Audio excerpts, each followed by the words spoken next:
Hello students, in this video we are going to discuss the lesson I am born. I want you all to open your English 1 book, page number 26. Students, the lesson I am born has been adapted from the book David Copperfield. David Copperfield is a book written by Charles Dickens. This is the picture of the writer Charles Dickens. So the book David Copperfield is about a person named David, and David he himself tells his own story. He was born in England in the year 1820. David's father died before he was born, and this lesson is about the time when he was not born. His great aunt, whose name was Miss Betsy Trotwood, comes to visit his mother for the first time after the death of his father. So after David's father's death, David's great aunt, whose name was Miss Betsy Trotwood, was the only person alive from his father's side. And before, when David's father was not married, he used to have a good relationship with Miss Betsy. But after his marriage, their relationship became bad because Miss Betsy was very angry. As David's father married a very young woman, she then began to live alone in a village near the sea coast. One evening, when David's mom was sitting by the fireside, she looked outside and saw a lady heading towards her home. She at once knew that it is Miss Betsy Trotwood, because her husband used to tell her about his aunt when he was alive. And she also saw that Miss Betsy Trotwood, she was heading towards her home with a very serious face. Her face was not very pleasing.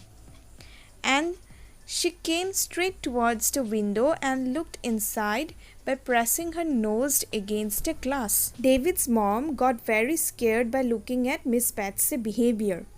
Then Miss Betsy ordered her to open the door. After entering, Miss Betsy introduced herself and asked David's mom to take off her cap.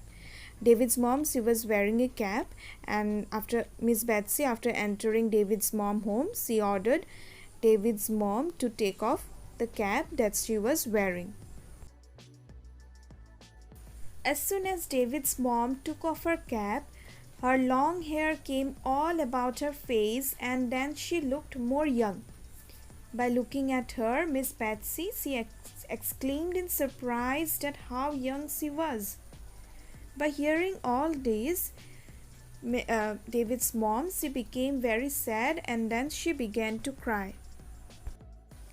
She felt a touch on her head, and she thought that Miss Betsy was trying to console her. But when she looked up, she saw Betsy. She was seated and she was looking at the fire near her. Then Betsy asked the name of the girl, and David's mom, she got confused which girl Aunt Betsy was talking about. She thought that it might be about the baby, so she replied Betsy that she is not sure whether it is a girl or a boy. Then Betsy cleared her. She was asking the name of her servant. David's mom replied that the name was Peggotty, and as Betsy found the name very unusual, David's mom, she also made it clear that it was just her surname. Then Miss Betsy asked Peggotty to make some tea for David's mom, as she was looking very unwell. Both the lady then began to convince each other.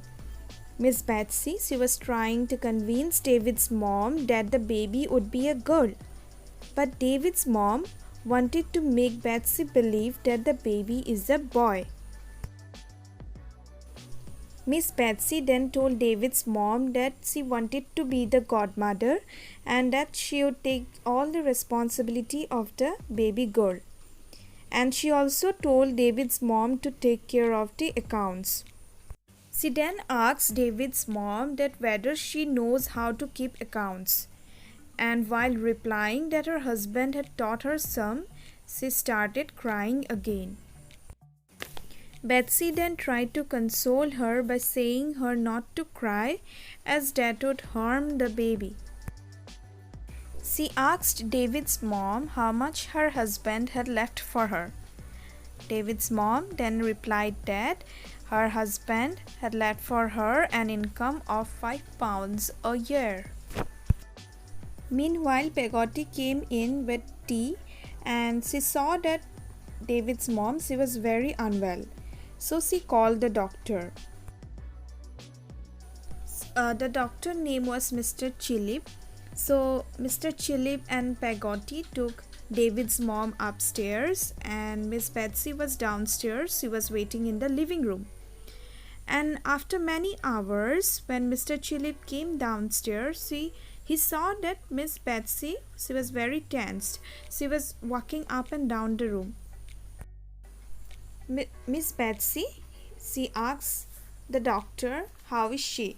And Mr. Chillip, he replied that David's mom was doing well and Miss Betsy would be able to meet her soon. Then Aunt Betsy asked the doctor again, how is she? So the doctor now, he was not able to understand what she was asking about.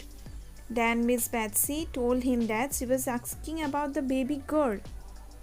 Then Mr. Chillip, he replied that he thought that she knew that it was not a baby girl but it's a baby boy. By hearing this, Miss Betsy, she was so sad and angry that she did not say any word. She put her bonnet and she went out of the house and she never came back again. So students, the story ends here. I hope you all have understood the lesson. If you have any doubt, you can ask me in the class. In my next video, we are going to discuss a new lesson again.